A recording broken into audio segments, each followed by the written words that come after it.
Welcome to 100 Yards. Today, our video is the NFL game previews as we're going to preview 5 of the top games coming up this week in the NFL. So if you like the video today, please come in and share it. Please subscribe to our YouTube page, 100 Yards of Football Sports Talk Radio. I'm your host, Vincent Turner. And joining me today is a gentleman to break down all the games at a high level. You know why I like him? Because he played the game at a high level. Star wide receiver for the University of Tennessee. That's right. Everyone knows I'm a Volunteers fan and a University of Memphis fan. He was there when they had that smoke. Now you talking about wide receiver you? Think about this. Anthony Hancock, Willie Gault, Mike Miller, Tim McGee, Clyde Duncan. Well, he was on the field with those gentlemen battling for time. So that should tell you how special he was. Then he got drafted by the Pittsburgh Steelers, went on, played a couple of seasons there.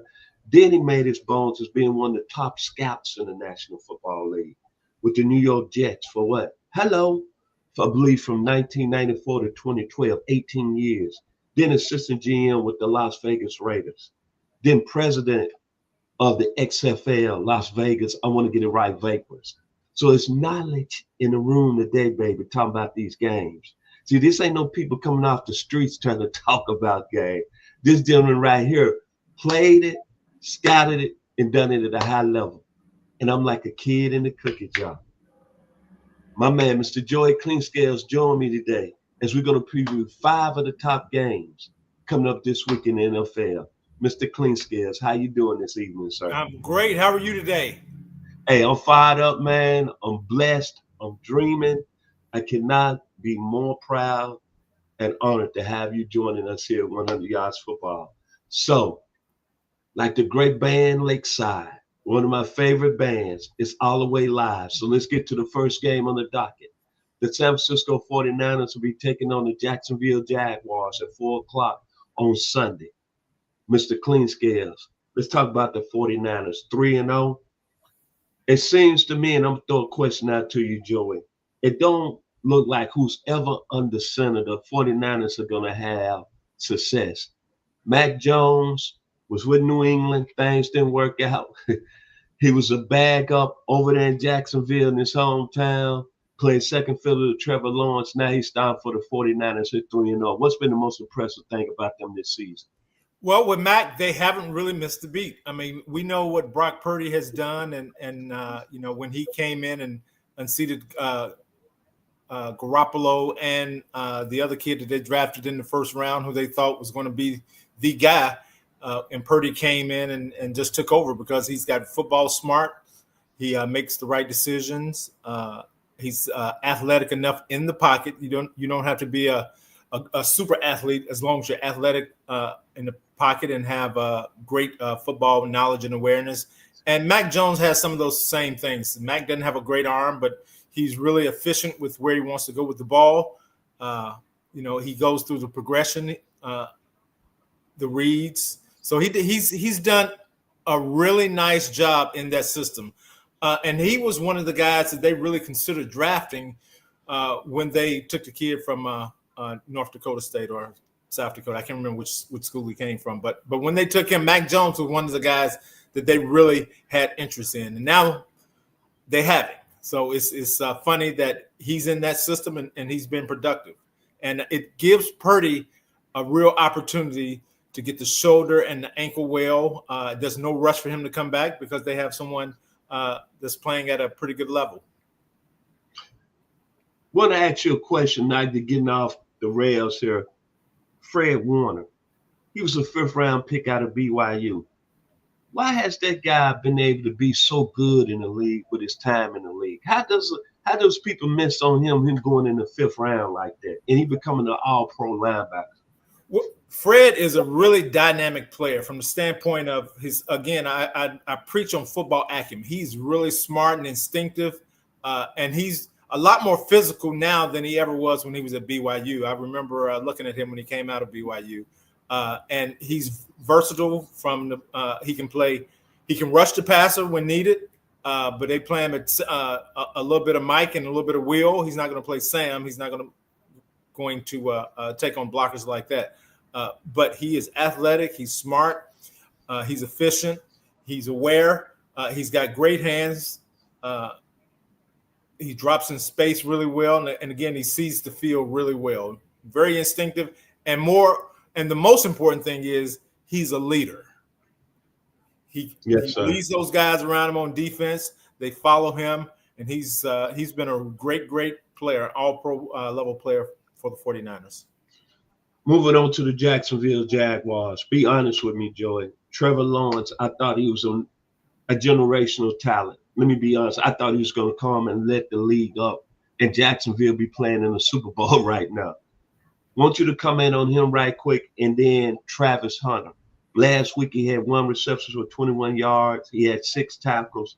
Jacksonville had a real nice win over Houston last week, 17-10. First, comment on Trevor Lawrence. What do you think he's at right now? Do you think he's a guy that can get you to the promised land? I'm going to put it out there, the Super Bowl. And talk about Travis Hunter. A lot of people saying, which side of the ball should we play, Mr. Hunter? To you, Joey.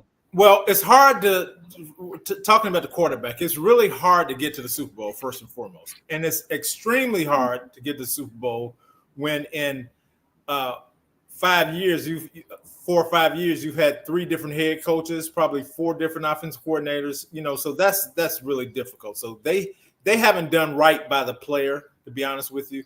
Now, that being said, he's had opportunities to really perform at a high level, and he hasn't always done that.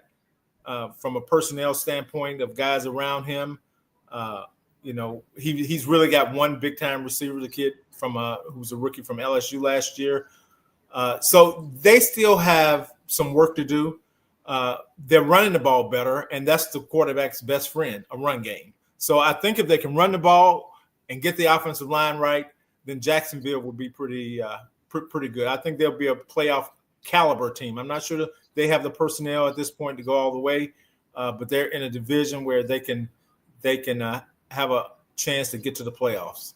Travis Hunter on the other end, that's a really hard call. There are a lot of things I like about Travis Hunter. Obviously, there's some things I don't like about Travis Hunter from the standpoint of it's hard to believe a guy that's right a little over 6 foot tall, right at 6 foot tall, 180 pounds soaking wet, that plays a ton of plays, is really going to be a dominant player in a man's league. If I'm an offensive coordinator and I see Travis Hunter on the edge coming up support, I'm running at his tail every single time I get a chance. Because he's built like Linguini. Offensively, he can be a productive receiver catching the ball. And really his best position, to be honest with you, is corner. I felt like they should start him at corner, have plays for him on offense, and kind of go from there. Now, they'll use him how they want, but the more you use him in a man's league, with that, the NFL is a big man's league. We can call it what we want to. It's a big man's league. So guys that are built like that, it's really tough for them to last long if they don't have special qualities. He's got special ball skills. I mean, he has elite ball skills. Okay, but from a speed standpoint, he's really a high 4.4 to low 4.5 kind of guy. So he does not have elite speed. So he will struggle when guys get behind him and he's in a trail position. He's going to struggle to get over the top of those guys. Okay, we just had our second guest just join us this evening. Like I said, I'm going to go like Christopher Williams. I'm dreaming. This gentleman right here played at Florida State University. Played with, I want to say, 2 Hall of Famers in Leroy Butler and Deion Sanders. But the greatest gift, he has 2 Super Bowl rings with one of the greatest teams, the 1994 San Francisco 49ers, and I believe in 1997 Denver Broncos. Outstanding football player, head to toe. And today he joined us here on 100 Yards of Football as we do our NFL game preview. Actually, this is our first game, and he came on in a good time. I don't have to say no more, Mr. Dietrich Dodge. How you doing today, sir? I'm doing well, brother. Thank you for having me. Okay, we're getting into the first game. Mr. Clean Scales just commented on San Francisco and Jacksonville. Tell us right quick, San Francisco being 3-0, what's the most impressive thing you like about your former team, the 49ers, so far this year? I like how Coach Shanahan, even though they had a couple injuries, it's like next man up type mentality, next man up type attitude. We just had a big blow now. Nick Bosa going down. Some guys are irreplaceable. I think he's one of them. So somebody have to step up. I know they got that number 47. Forgot if I got his name, but I know he's been coming off the corner pretty good. But we're gonna need that pressure and that leadership on there. But the other quarterback that came in has been doing Max Jones. Been impressed. Has been managing the game. We lost Debo. We lost some firepower, but they're still able to keep pace and just continue to play ball. I mean, that's you probably look at that's how Shanahan had to build it. Kind of like Detroit in a way. Next man up, and everybody just steps up with that confidence. I feel very good with how they playing. When they start playing against the better teams, we always say you win with them Jimmys and Joes and stuff like that. Coach is going to take you so far, but right now, I think Shanahan, defense and offensive staff are doing a real good job. McCaffrey's doing what McCaffrey do. We just keep him healthy. It's like that in the league right now. If you can just stay healthy, McCaffrey's switchblade, Army knife, you throw the ball to him, run inside the tackle, run outside the tackle, make them tough catches. And Max Jones, I've been impressed with him doing a fantastic job of managing the game and not losing the game, just managing the game. Jacksonville. You look at Jacksonville, I'm looking at their stats. Jacksonville is like in the top 15, top 10 in like both offense and defense. I heard him talking about Travis Hunter. That's a big talk. And everybody I've been hearing speaking about, they're speaking the truth. That's Florida boy now. I was Florida guys who stick tight, but he is a tremendous talent. But I agree with what I just heard. He needs to choose one spot. And I do agree what I just heard too and I think it's cornerback. Either or, if it's cornerback or slot receiver, he's just slight of build. And when you get to the NFL, as he said, it's the best of the best. I mean, every single week, it's the best of the best. These guys are big, they long, they strong. The D linemen run just as fast as the linebackers and vice versa. And a lot of things you was able to get away with in college just by being athletic and playing like backyard ball, that don't work in the NFL. The windows are small, everything is small, and they hit harder. It's a lot more physical game. He thought he took that hit from that Colorado State guy. That's what happens every week in the NFL. You know what I'm saying? That's right. Welcome. And so, like, he needs to choose a spot. Right now, he's underachieving. So every criticism that's being made about him is true. It's one thing about being coached by Coach Prime. Prime kind of tried to validate you, and even with his sons and stuff. And that's my classmate. We came to Florida State together and played at San Fran together. There's not many Deion Sanders. Right. There's not many Rod Woodsons. There's not many Champ Baileys. These guys are Aeneas Williams. And those, these guys are elite guys. You look at even Devin Hester. Devin Hester just chose one position, and that was return man. Devin Hester wasn't a great running back or a great wide receiver. Devin Hester, I'm a return man. Went to the Hall of Fame, been a returner. Travis Hunter need to choose a spot. Because it's only like you say, a few Deion Sanders that can punt return, kick return, play corner, and then even wide receiver was his second position. They go in there and have some spot plays for him. But he was bigger, as he said.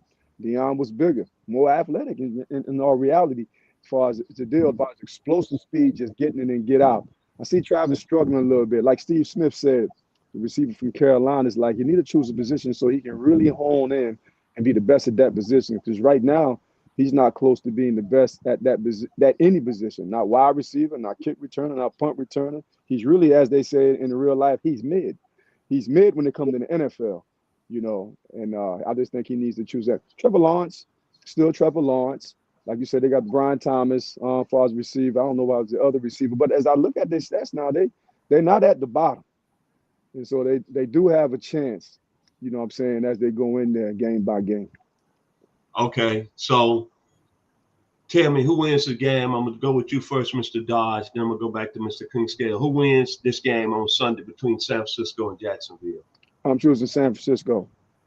Okay. I'm choosing San Francisco just off of tradition and just head coaching and just overall team aspects. It's something about like when you play for certain teams like Green Bay, Steelers, Baltimore Ravens, San Francisco 49ers, the old Cowboys. I don't know what these new Cowboys doing. Yeah, you do. Going... Yeah, you do. You know what they're doing. We'll get to that. You know what they're doing. You tend to go in and you almost can be up 7-0. You know what I'm talking about? Because a team like Jacksonville and teams like that, Cincinnati, is like, oh, here we go again. You know the SF on their chest and all. That's the reason I'm picking San Fran. I think it's a toss-up game. We losing Bosa is tough, and I don't think we have Brock Purdy back. And it's hopefully Mac Jones can just make the right throws and give him heat. Joey, San Francisco, Jacksonville. Who you take? Yeah, I concur. I would take San Francisco in this game only because I think San Francisco, at the key positions, they're better. Last time I checked, Trent Williams is still playing left tackle. They didn't replace Debo, but the kid from Florida is playing pretty good for him. And the tight end is out, but they have another kid that's playing pretty good. Defensively, they're still a pretty efficient team. Now, missing Nick Bosa is big. Okay, it's big. So now you're going to have to create pressure through blitzing. You don't have that one-on-one guy who can win off the edge per se. So now you're going to have to create pressure through scheme. And I think Shanahan and the former head coach of the Jets, who's back there as a defense coordinator, I think they can do that. So, and McCaffrey. My biggest concern with the 49ers is attrition. Can those older guys stay healthy throughout the season? So for this game, I'm taking the 49ers. I think the 49ers are a better team, and they have a little more explosive playmakers than Jacksonville has. And quite honestly, as bad as I hate to say this, I trust Mac Jones maybe more than I trust Trevor Lawrence right now in the Shanahan system. They're seventh in offense in the league and fourth in defense. Like you said. Yeah, but I'd be concerned about who do they play? Yeah, we play some. You hear me say we. Details matter. Yeah, they do. That's exactly right. Let's move on to the second game. I like the energy, and I like what is happening. See this NFL royalty. As I said again on the podcast, we had somebody just comment. I'm telling y'all, here 100 yards of football, we just don't have nobody off the streets that's come and giving opinions. These gentlemen have played the game, won a game at a high level, and they know football inside out. Minnesota and the Pittsburgh Steelers, they playing over in Dublin, Ireland. So, bloody mate. The Vikings, Kevin O'Connell, before I turn it over to you two gentlemen. Now, if there's a better head coach right now in the National Football League that can put a quarterback that hasn't played under center for 5 seasons, and he comes in last week and Minnesota destroyed Cincinnati 48-10. I can't see no other coach. And then, of course, the Pittsburgh Steelers. My man from Pico, California, still doing it. I said when the Steelers acquired Aaron Rodgers, I said that's going to be a problem. They have 2-1. The Vikings are 2-1. Start with you, Mr. Joy. Minnesota going into this game against Pittsburgh. Well, I'll start with Minnesota. Minnesota, defensively, they're a really good football team. And that was the key to last week's game is, they had a kid there who set an NFL record. I mean, he had a fumble recovery for a touchdown for over 60 yards. He had a pick six for a touchdown. Isaiah Rod. Yes, I mean, he played amazing. So defensively, they're a really good team. Carson Wentz coming over, that head coach is a quarterback whisperer. He's done a good job with every guy he's put under center in that system, and they play well. And guess what? A quarterback's best friend is the ability to run the ball, and they were able to run the ball last weekend, which was really good, which really helped them come down with a victory. The Steelers, on the other hand, they're also 2-1. The Steelers still have issues. Defensively, they played their best game of the year versus New England last week, and they needed to because they the first 2 weeks of the season, the defense looked old and overpaid, to be quite honest. this past week they played really well. Aaron is going to be Aaron. Now Aaron can't do it all by himself anymore, so the other guys have to be able to chip in. The run game for the Steelers is not where it needs to be right now. That has to improve. The receivers are playing well, not great, but they're playing well enough. And I think the more and more they're around each other, they practice together, they'll get better. I mean, the Steelers have 3 pretty good tight ends, and I think Aaron is going to continue to depend on those guys to get results. But this will be a fascinating game over in Dublin, Ireland, because it could be a low-scoring defensive game. If Pittsburgh's defense played like it played last week, this could be a low-scoring defensive game. Mr. Dodge, Pittsburgh and Minnesota. Let's start with the Vikings first with you and then Pittsburgh. I was very impressed with, as I had looked at the stats when it was coming to JJ, and how Wentz came in and just lit it up. I mean, it was just really like night and day. You can tell with his poise and everything that he had been there. You know, JJ's still really a rookie. He was hurt all last year, so he really still trying to figure it out. I was really surprised at how they dominated Cincinnati. I know Cincinnati was missing Burrows, but you know, normally you have somebody step in, they still have all their other weapons. But Minnesota was really able to. They're not that, you know, you look at it defensively, they played better, but they're not really that, talking about stat-wise, as far as that good. Aaron Rodgers falls on the other end. Just something about quarterbacks, them good quarterbacks that can elevate the play for the players around him. And I think Aaron Rodgers is one of them guys there being coached by, of course, one of the elite head coaches ever in the game. Coach, they never had a losing season, and Mike Tomlin. On the neutral grounds, we know Pittsburgh Steelers fans travel, but you know they'll have some terrible towels way over there, even in Dublin, Ireland. I think it's a toss-up game. I mean, just for me, I just think it's a toss-up game. I give the advantage, kind of give the advantage to the Steelers only because of Aaron Rodgers. I know he's long in the tooth, but I just think he's still deep down inside Aaron Rodgers. We got to see if Carson can put together 2 games in a row like he did. I mean, that was fantastic by him. This is what they was wanting to see with the Eagles and everywhere else he done been. Can he put it together consistently? But I think like just offensively, defensively, I think it's kind of like a toss-up. I just give the edge kind of like to the Steelers only because of Aaron Rodgers. And Joey? I'm gonna pick the Steelers as well for those reasons, and because, you know, again, then Dublin, Ireland, the Steelers owner was the former ambassador to Ireland. So you know what? They're gonna have plenty Steeler fans. I wouldn't be surprised if it's almost not like a Steelers home game in Ireland, because I think they're that popular. They're one of the 5 teams I feel like in the NFL that travel. No matter where they go, you have fans. You have the Steelers. Name them. Yeah, I want you have the Steelers. You have the Packers. Yes. You have the Giants. You have the Raiders. And you have the Cowboys. I think those 5 teams, no matter where you go in this country and probably in this world, guess what? You have fans from those fan bases. Did I miss anybody? I would add the 49ers in there. Yeah, okay. I mean, I would add the 49ers in there from the days of when it was. We're in New Orleans, and I went to the game. I live in Louisiana, right. And I went to the game, and I tell you, it was like Candlestick South. Right. Candlestick South, that's right. Yeah. But you're exactly right. Right. Green Bay and the Steelers out of, them 2 in Dallas. I don't care where you go. Yes, I agree with those. I agree with those picks, yeah. Mm-hmm. Okay, next game up. The Philadelphia Eagles against the Tampa Bay Buccaneers. Philadelphia comes in 3-0, Tampa 2-1. Before I give it to you, starting with you, Mr. Dodge, then the Joy. All I'm going to say is the battle of Boomer Sooner. Baker Mayfield against Jalen Hurts. Mr. Dodge, start us off with Philly first and then Tampa.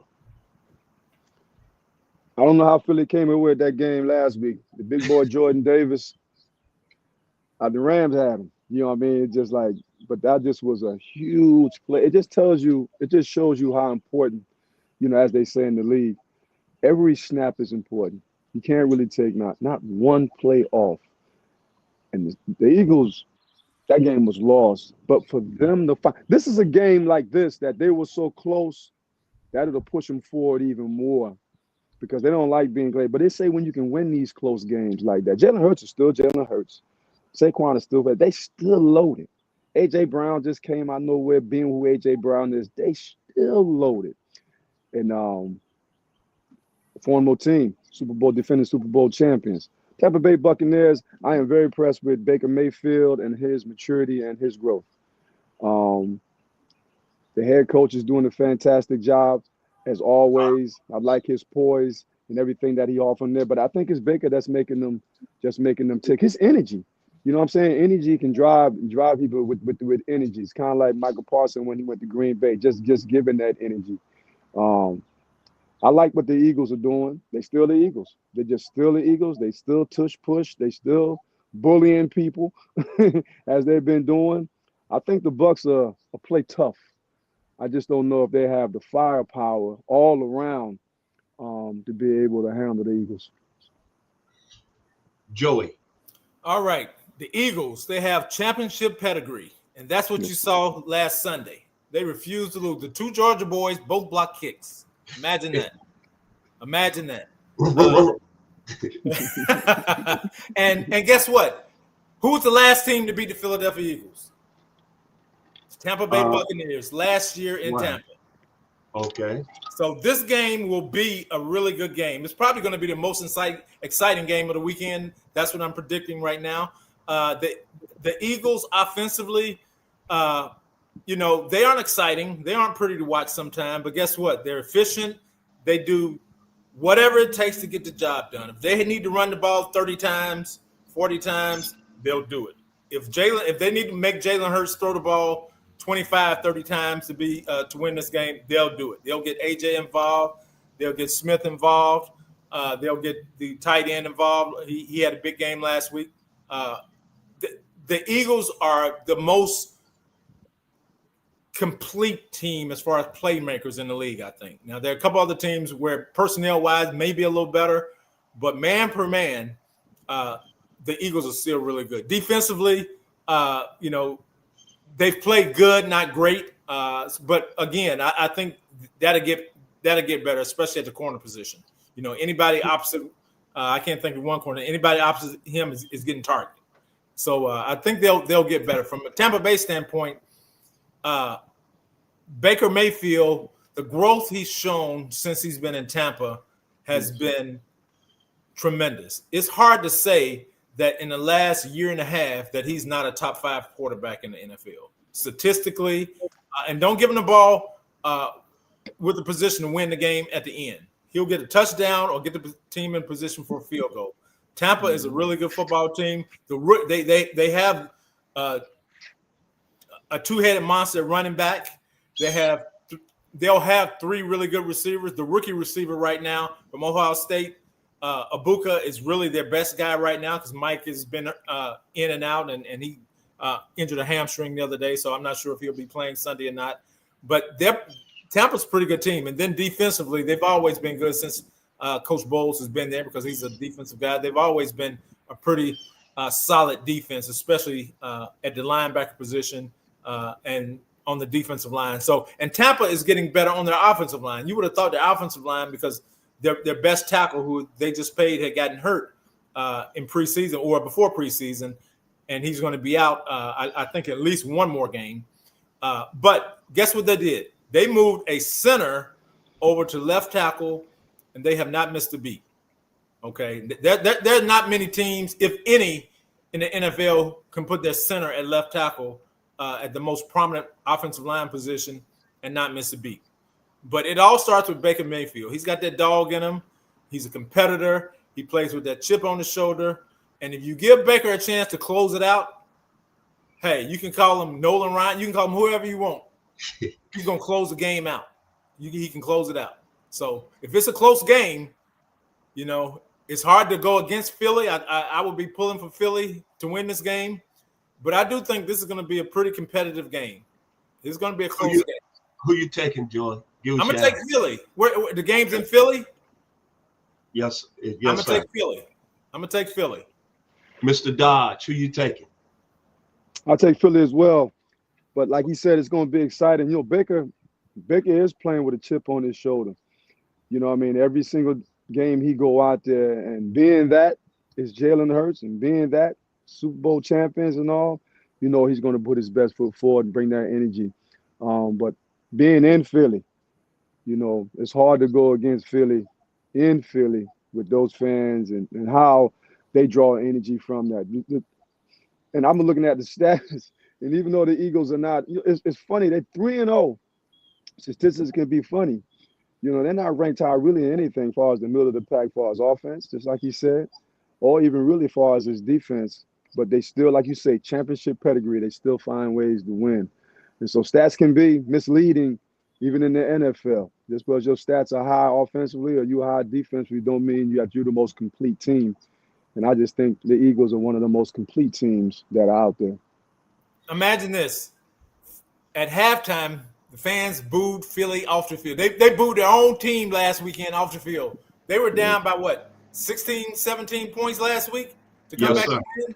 Mm-hmm. I mean, the Philly fans are real. But guess what? The team, the head coach, everybody feeds off that energy that they get from the fan. And I tell you what, that's a tough place to play for an opponent. So had this game been in Tampa, I might have leaned toward Tampa a little bit because Philly has played so erratic. They've kind of played like Green Bay to the level of the competition. Whatever the competition is, they'll play it. But Tampa Bay is a good team, so Philly's going to have to play really well to win. But they're capable of doing so. It's like what you said though. Philly has so many weapons that even if the quarterback is not on, Saquon is on. Yes. If the line is not on and the running game might be getting stopped, now here comes Jalen. Jalen is on. AJ Brown can be asleep for 2-3 games, and then all of a sudden, boom, here he come. He come out of nowhere and have the game like he had last week. You know what I'm saying? To give him energy and catch. They have so many different weapons that can beat you at Philly, which makes them tough. Yes. Move on to the next game. The Washington Commanders taking on the Atlanta Falcons here in the Atlanta area at the Mercedes-Benz Dome. Now, I'm going to leave this question for both of you gentlemen, starting with you, Mr. Joy, then back to Mr. Dietrich. Now, before I start, the Atlanta Falcons lost a tough game to the Tampa Bay Buccaneers to start the season. They come back on Sunday Night Football and play like they one of the potential serious playoff teams. Then they come back to Carolina and they get smoked and they get beat 30-0. Now they're playing a Washington team who quarterback is out. And the quarterback that was here in Atlanta has an outstanding game. I'm just going to put it out there before I turn it over to you two gentlemen. To me, this is the biggest game in Raheem Morris' coach's career. He's got to have it. And then based on the fact yesterday the Falcons fired their wide receiver coach, Ike Hilliard, which to me, when you look at the offensive aspect, you should look at the offensive coordinator. I'm just asking because both of you gentlemen played in the league. I'm just asking. So I'm going to start with you, Joy.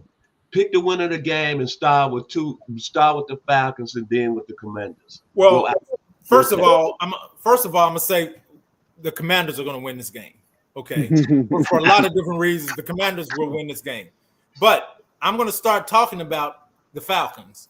So when a coach get fired I'm not even going to say in the middle of the season, early in the season, there's something internal going on. Okay, it's not a coaching issue on the field. I assure you, whatever it is, it kind of permeated from something that happened a while ago. Whatever it is, okay. I'm not going to go down that road. I'm not going to speculate. But being in the front office, being an executive, the reason why he got fired wasn't only because of the play on the field. There was something going on in the background that caused this, and then it came to a head at some point. For them to fire him after week 3 and bring the offense coordinator out of the box, from now on, he's going to be on the sideline.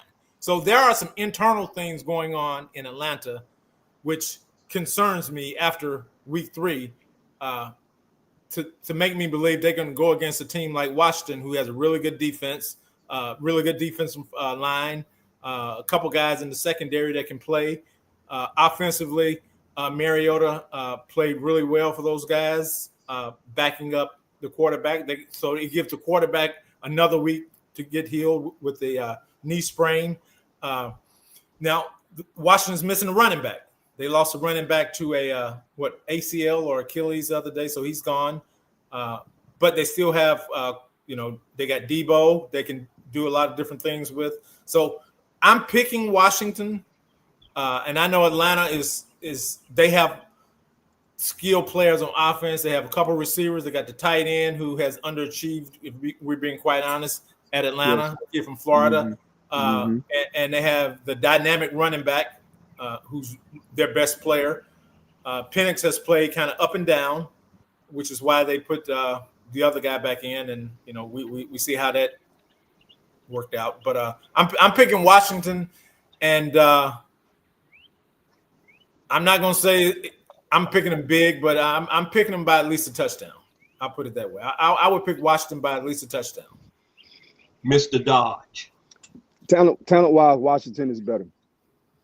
And I'm gonna piggyback off of coach and say, like, when you let go of coach this early in the season, something else is going on inside the house. And Ike a Florida guy.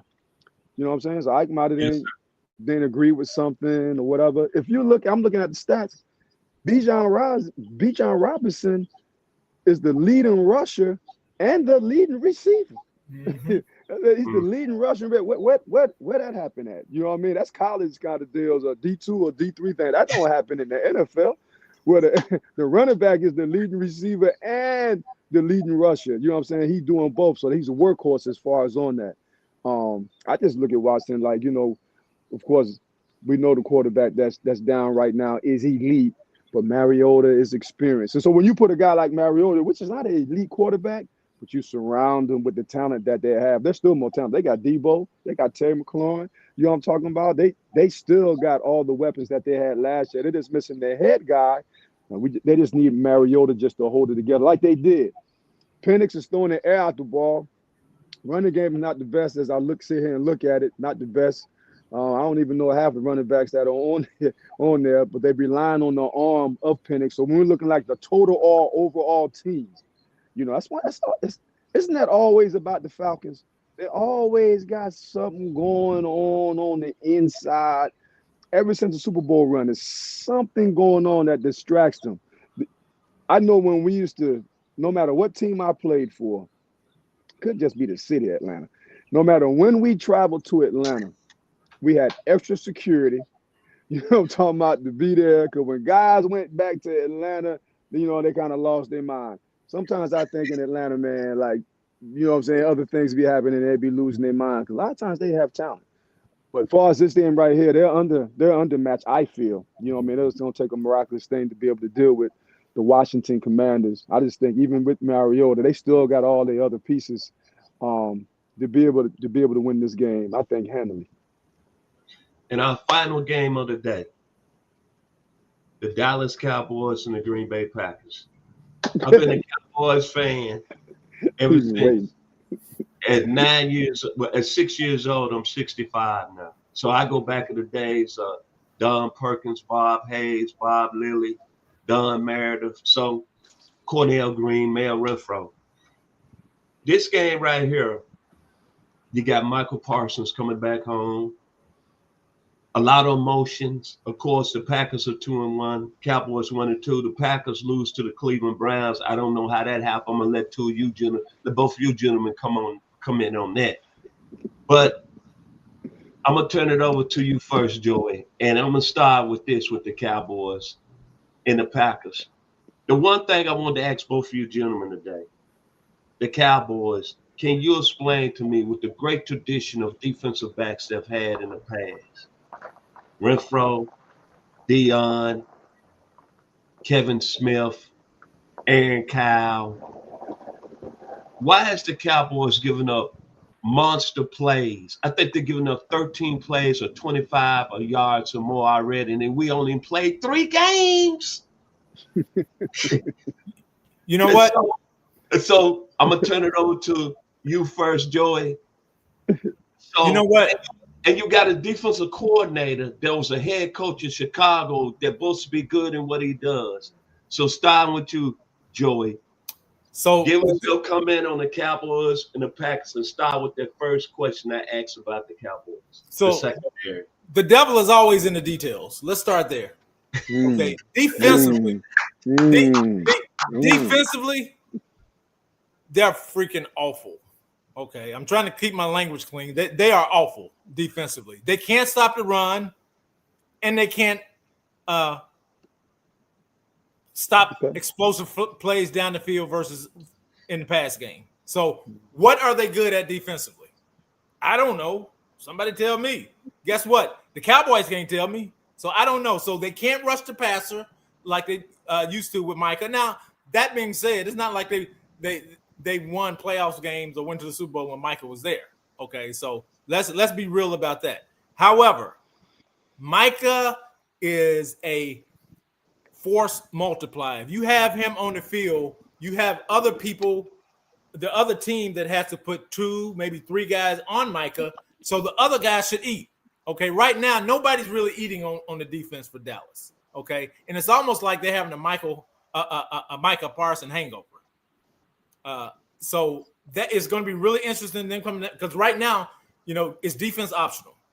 We're going to play offense, and the offense has played pretty good. Now I think they lost an offensive lineman, which they can't afford to lose with Micah coming to town, because Green Bay defensively is still a really good team. Mm-hmm.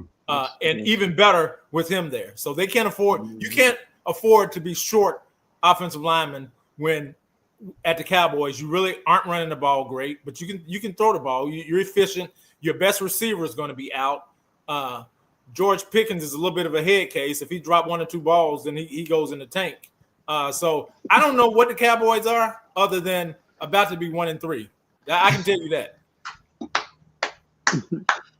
Green Bay. Mr. Joey. Green Bay disappointed me offensively from the standpoint of when they played the Browns last week. Now, that being said, the Browns defense is really freaking good. Okay, and that's the part of this whole equation about last week to get overlooked. They have a playmaker. They have 2 playmakers on the defensive line. You have obviously, in my opinion, the best pass rusher in the game right now, and you have a young interior defensive lineman that cause havoc. So now it's hard for the quarterback to step up in the pocket. And again, if he holds the ball, you got this beast on the outside that's rushing the passer and getting to the ball. You have a Pro Bowl level cornerback. Okay. You have a really good safety that came from LSU who's there. So defensively, the Browns have some things in place. So for Green Bay to go up there, they were probably feeling themselves. Everybody was talking about they might be the best team in the NFL, yada. But guess what? You got to strap it up every Sunday in the NFL. You can go up there and thinking you're going to run over the Browns, and guess what? It comes down to a field goal block. Flacco, they get the ball down and they're able to kick a field goal and win the game. All you want to be able to do in the National Football League is have a chance to win at the end of the game, a la Kansas City in 2024. They weren't the best team, but guess what? They won. They won double-digit games by a touchdown or less. That's the championship pedigree. So Green Bay hadn't developed a championship pedigree yet. Jordan Love has to become more proficient as a passer, especially in the clutch. The passes you make in the first quarter, you have to be able to make those same plays in the fourth quarter. He hadn't shown the propensity to do that yet. So I picked the Packers here. I think, everybody's moved the ball against the Cowboys. I don't think this week is going to be any different. I think they're going to go up and down the field. So, and Dak will make plays. But guess what? Micah's coming. Micah's got a chip on his shoulder, and his teammates know he's got a chip on his shoulder. Everybody's going to thank Jerry because they have Micah, and it's going to be a long day for the Dallas offense, I believe. Mr. Dodge. All those Cowboys. I remember growing up in Jersey. I wasn't no football fan, but I had a friend when I was living up there when I was young. Yeah, so I was all a baseball player. All I wanted to do was play for the New York Yankees. So I didn't really know football. I moved to Florida in the 10th grade, and that's when I got into football. But the whole time I was up there, I had a friend. His name was Eric Berg. And man, he was a Dallas Cowboy fan, and Tony Dorsett and Drew Pearson. He loved himself some Drew Pearson and Roger Staubach and them old glory days and stuff like that. And then come and got the Jimmy Johnson days and things like that. There's a lot of disappointment. And I think it comes from their head already down with the Golden Star, especially after you can't help but notice that a little air was let out of that balloon when Michael Parsons wasn't retained. I mean, it sucks some. I'm talking about. We know that when you lose a great player like that man's a great player. When you lose a great player like that sucks the air out of the room because he was a person that could do things, even if the scheme didn't say he can do it. He just do it on his own. He could just make those impact plays. And Dallas don't have that anymore. They don't lost some impact players over the years. Green Bay is more talented now. Dallas has had some injuries. You don't lost CeeDee Lamb. Dallas has lost some players due to injury. Do you know what this week is like? I mean, can you imagine what this week is like in Green Bay? They're not even playing for the fans. They're not playing. They play. They want to go spank Dallas for who? Michael Parsons. They playing for Mike.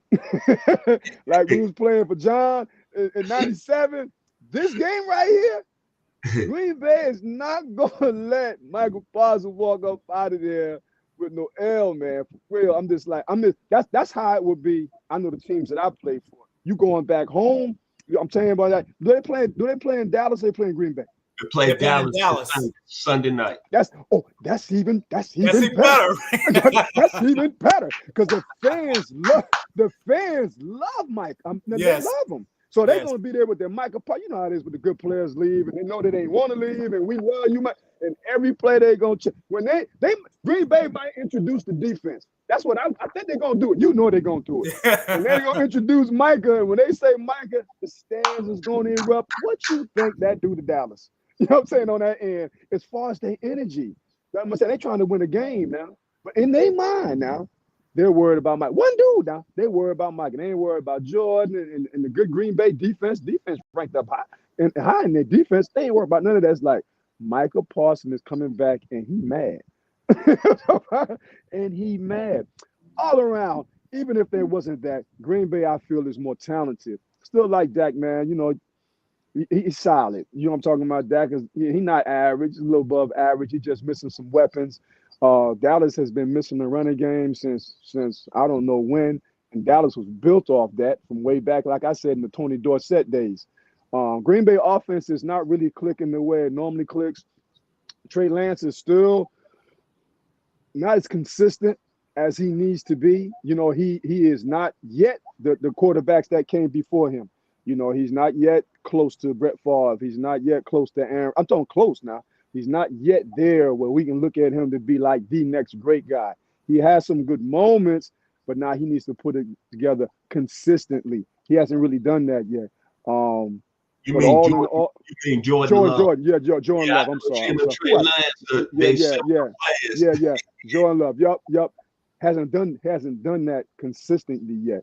But all in all, as far as like the overall, as far as team aspect and just together in mental standpoint of the team, you know what I'm saying? I think everybody's gonna pick Green Bay over Dallas. As far as like what they're going through, and then losing one of their best players. You know what I'm talking about? They playmaker now, the one that they go to all the time, and CeeDee Lamb hurts. Some of them other players are gonna have to step up. I don't know if Dak has that in him. Like I said, Aaron Rodgers, that can bring out the best in a player, like a Joe Montana and them type guys, or Patrick Mahomes that can play it and make other receivers better, or Brett Favre that can make other receivers and other people step up and be better, or Tom Brady that can do that. I don't know if Dak has that, even though he's a solid, above average quarterback. I don't know if he has that enough weapons around him to be able to contain, even though they're home. Yeah, I would agree with you there. I like Dak too, but I don't know if he has that trait that those great ones have to make other people better. Now, Schultz, the tight end, I think he had a ton of catches this past weekend, and they'll depend on him. But Green Bay can really run the ball. I mean, the running back they got from the Raiders, the Alabama kid, can really run the ball. Yeah, they're going to run the ball. They're going to pass when they need to, and they're going to live on the defensive end. But Green Bay has beat Dallas, what, 2 of the last 3 of the last 4 games? Yes. Something like that, the last 3 in a row. So Green Bay can win in Dallas. They've won in Dallas in the playoffs. Mm-hmm. Today we had a fantastic show, a lot of energy. I'm being blessed. This is our first NFL weekly show that we're going to be previewing 5 games a week. And most of all, I cannot say the energy and the love has came across today. And I'm going to tell you what I'm really blessed about, as I say this all the time. So you can go out there and you could be working, you could be in the library, you could be at Burger King, you'll be at the Cheesecake Factory. You're talking football, I wouldn't say civilians out there. And everybody like scientists, experts. But the thing today here on 100 Yards Football with Vincent Turner is proud of. See, I got a gentleman that played at Florida State, 2 rings. I got another gentleman that played at the University of Tennessee, who played with some of the baddest, coldest wide receivers in this game. And both of them got NFL royalty, and they've been there, done that, and seen that. So if you want to join us, it surely be appreciated, because you're going to get the serious and the most serious, honest opinion here on 100 Yards Football as we do our NFL weekly game previews. And see, I know I don't want to throw salt out there, but see, Stephen A., you didn't play in the league. I'm sorry. These gentlemen did. So today, with our first show on the NFL game preview, I want to say thank you to Mr. Dodge and Mr. Cleanscales. Thank you to our producer today, Mr. Logan Landers, for making it happen at a high level. Thank you, guy. So before we leave today, Mr. Cleanscales, your final words on this week coming up in the National Football League. Well, hopefully this week will be as exciting as this last week, where you had 9 games decided by 1 score or less. You had 4 games decided off special teams block kicks or block punts. So hopefully, we're getting into the meat of the NFL schedule. We're trying to figure out, right now it's a time when teams really figure out who they are as a football team. Okay, it's a lot of self-scouting going on, because those teams that are winless, they're looking in the pro departments for trades. They're just trying to figure, or whether we just don't have it this year, and we need to start figuring out our plan for next year. Coaches' jobs are on the line, which sounds like what's going on with the Giants, because I want to say they announced a couple hours ago that Jackson Dart will be starting this week. So there's a lot of things happening, and this is the time of the year where those changes begin to surface, and with the eye toward next year. Mr. Dodge, your final words leading up to this week in the NFL. Well, when them changes be made this early, boy, it's something a little early. Boy, we making that. We changing clothes early, boy. We just started school. Hey, it's getting late early. It's getting late early for a lot of people. It's getting late early.